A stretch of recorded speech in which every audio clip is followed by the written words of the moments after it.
Hello, I'm Jim McGillivray and welcome to the Pipe Box, your source for all things piping. If you find this video useful, please give it a like, and please subscribe to this YouTube channel to see more videos like this.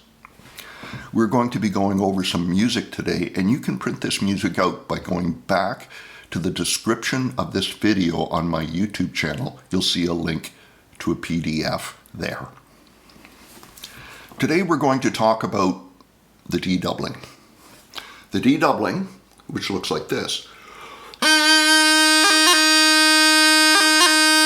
is not to be confused with the D throw, which looks like this.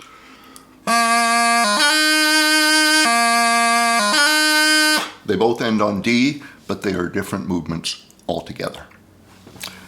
Above my shoulder, you'll see a D doubling written out in an expanded form to show you exactly what the grace notes are in this movement. You'll see that the two grace notes played are a G and an E grace note. In the second bar, you'll see the D doubling as you would see it in a pipe tune. The arrows in these bars designate where the beat falls when you play a D doubling on the beat. As with all doublings, the beat happens on the G grace note. When the G grace note finger hits the chanter, the foot hits the floor. The E grace note then happens after this. As with all doublings, the first grace note is of prime importance. Most doubling problems I've discovered occur when the first G grace note is not played accurately or is not played rhythmically. And this is especially true if there is a note change. If you're going from one note to another with a doubling, these are particularly tricky. So that first grace note is of ultimate importance. I'm going to give you an exercise now that stresses the importance of that first G grace note in the doubling. Let's listen to the exercise and then I'll talk about how it works.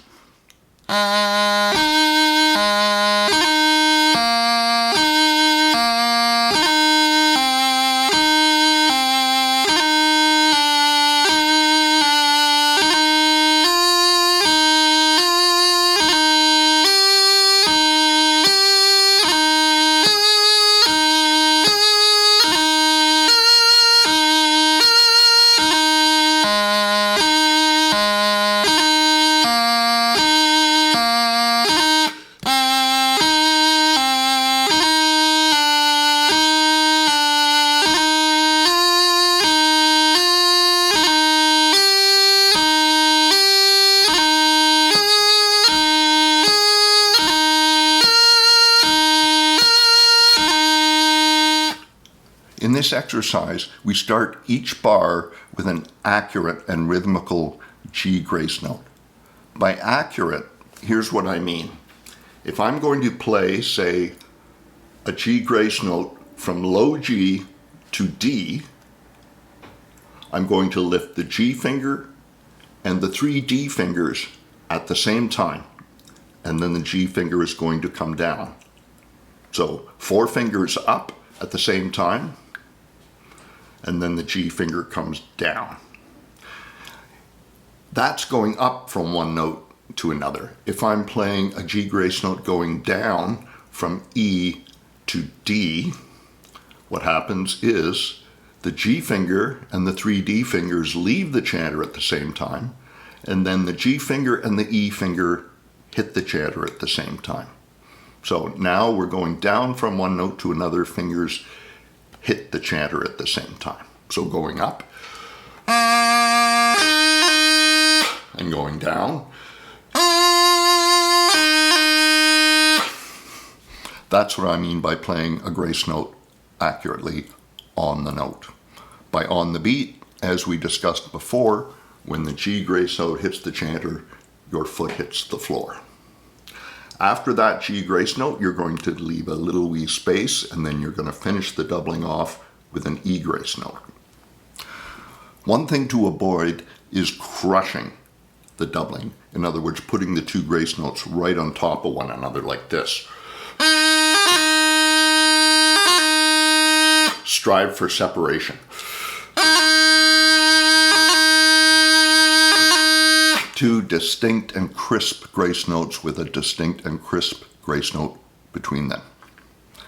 One other point to notice if you didn't. When I play a D doubling from high G, it takes a high A grace note.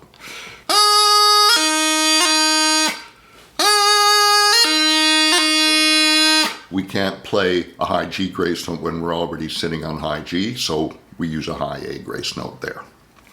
I'd like you to listen to that first exercise again. Tap your foot on each G grace note as I play. Play along if you can.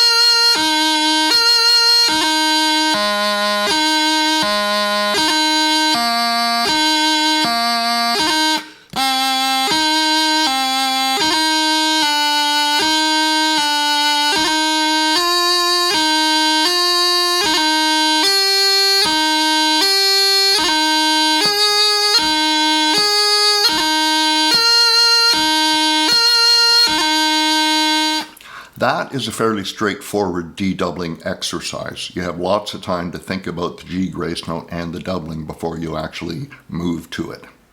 The next exercise will be a little bit more challenging. In the real world of piping, we don't always get to set up our doublings with a long note before it. We often have to play doublings immediately after short notes, and that changes the level of difficulty.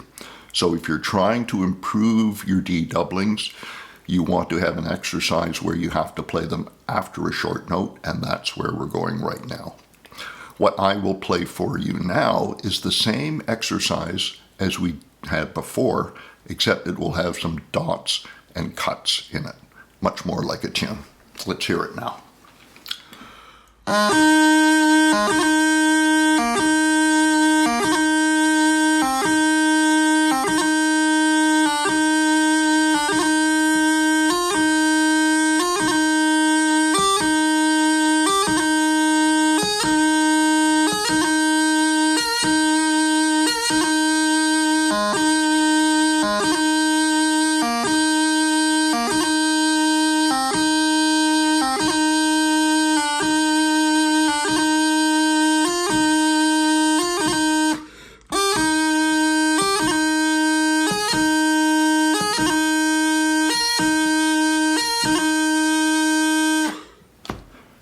Everything we talked about in exercise 1 still applies.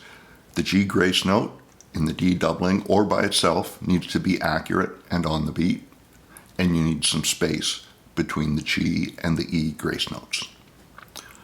If this exercise seems difficult for you, perhaps you may exercise some patience and just stick with exercise 1 for a bit until you master the D doubling in a more simplistic situation. You can then move on to this particular exercise, maybe a very slow rendition of it, something like this.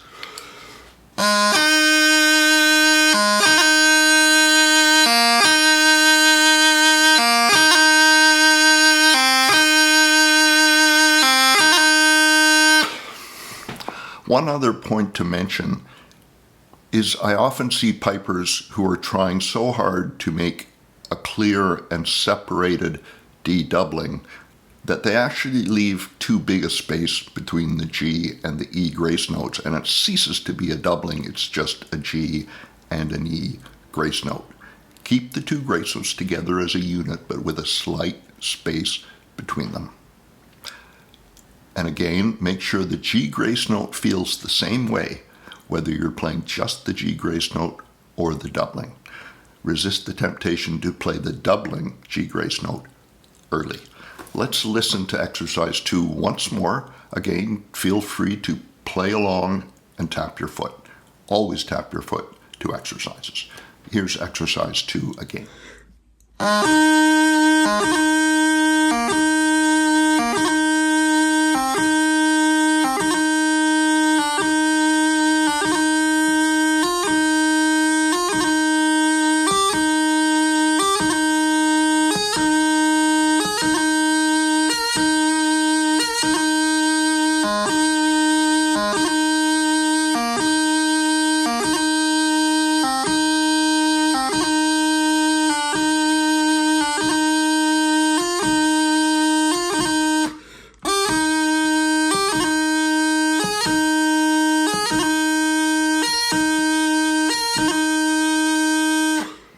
Next up is a tune simulation.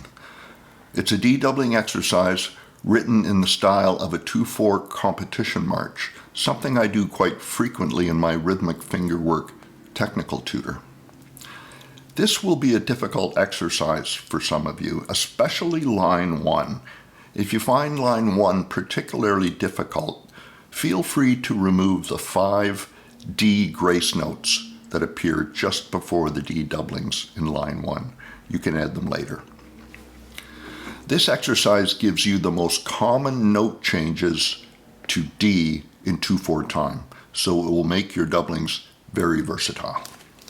Here's the exercise.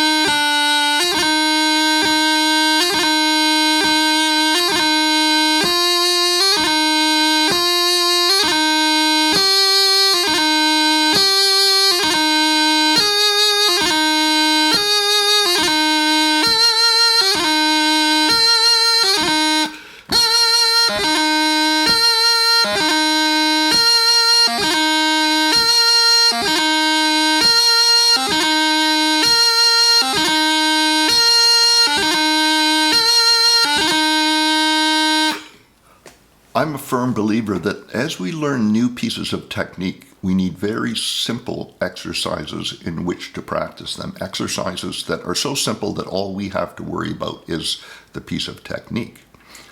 As your technique evolves and you get better at playing, say, a D doubling, you want to put that doubling into an exercise that's very much like a tune simulation.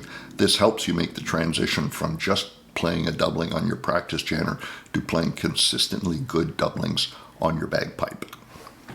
As usual, avoid crushing the doubling and avoid playing the doubling ahead of the beat. One other point about exercises like this. Some pipers believe that once you can play an exercise well, you can stop playing it. In fact, the exact opposite is true. We want the improvements we make in our grace noting to make it all the way into our tunes. This happens when we play an exercise perfectly, day after day, week after week, month after month, if necessary. That's how the improvements make their way into the tune, playing that piece of technique perfectly again and again and again and again. So, good luck with your D doublings, and remember, don't play faster than your hands can manage.